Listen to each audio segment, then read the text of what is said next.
In 2020, just 50 Albanians crossed the English Channel to reach Britain. In 2021, it was 800. Last year, it was 12,301, the vast majority of them men. In December, Albania and the UK signed a deal to tackle this issue.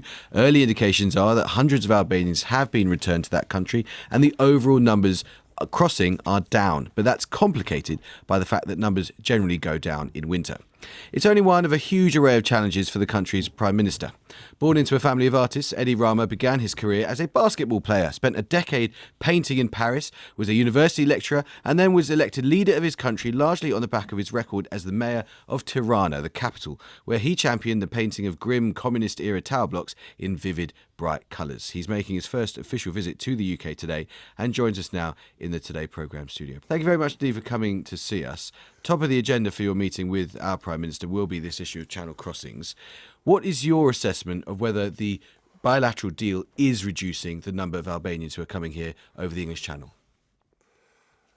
As you said, this is a complex issue, and as far as I'm concerned, I'm here to make sure that everyone hears clear and loud that Albanians are not just about the boats, and as Britain is not just about James Bond or Mr. Bean, we are not just about Taken. So we are here as a important community, and we are here driving, constructing, cooking, even singing for you guys. So it's not just about the boats. It's about a complex issue that has to do, of course, with the ambition and the need of people in our part of the world to reach in countries where they imagine their future to be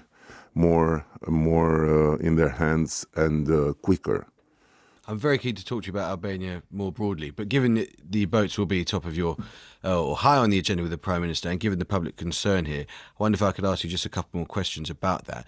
We have this bill, this new bill going through our Parliament, which is going to disqualify those who come on small boats from using modern slavery laws to remain in the UK. Do you think that that's a wise move?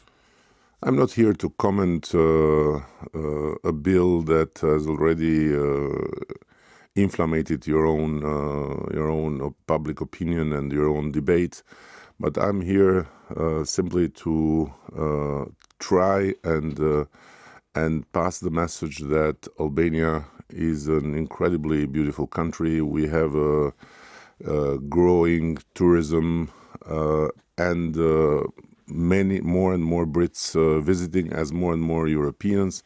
We have now opened accession talks with the European Union, so we are in a totally different place than what sometimes is being described. And unfortunately, we have seen ourselves and our community being singled out in this country for purposes of politics. And it has been a very, very disgraceful moment for the British politics. But on the other hand, I'm very satisfied with your Prime Minister. We have set up a clear path towards tackling together whatever has to be excluded from our relations and from our world of law and justice, but in the same time making sure that some rotten apples do not define nor the Albanian community here and either our relations. Great Britain has always been a role model for us, and I must say that without Tony Blair and without the New Labour, we would not have been as successful as we have been by implementing exactly the New Labour spirit in our own party and in our own ruling majority. But it's not only that, it's about culture, it's about many other things, and it's about many other lessons. So we want to make the best out of this relation. When you say that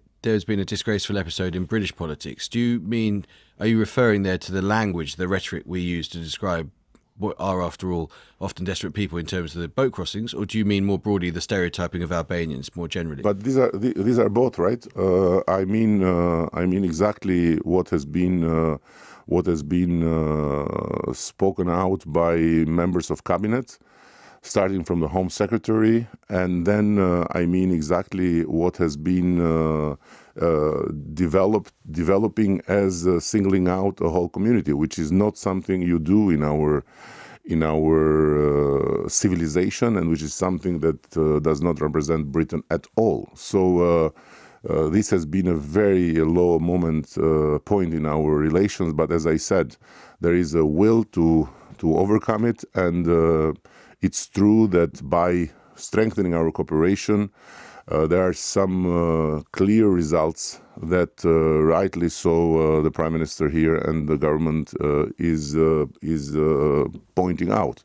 But on the other hand, we refuse, and we will always refuse, to have this mix between some criminals and the Albanians as such, because giving to the crime an ethnic seal is by itself a crime. I know what you say about the British Prime Minister, Mr. Sunak. How do you find him to deal with compared to his predecessor, Boris Johnson?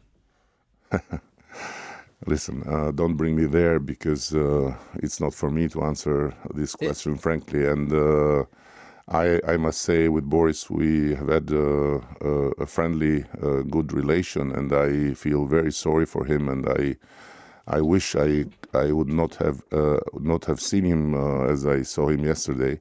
A really very difficult moment for someone that has been on the top of British politics. And when it comes to Mr. Sunak, I haven't met him yet. We have had a very nice phone call, and I'll make my mind after meeting him. This September marks a decade that you've been leader of your country. How much longer do you wish to carry on, and what are your priorities while you're still in office?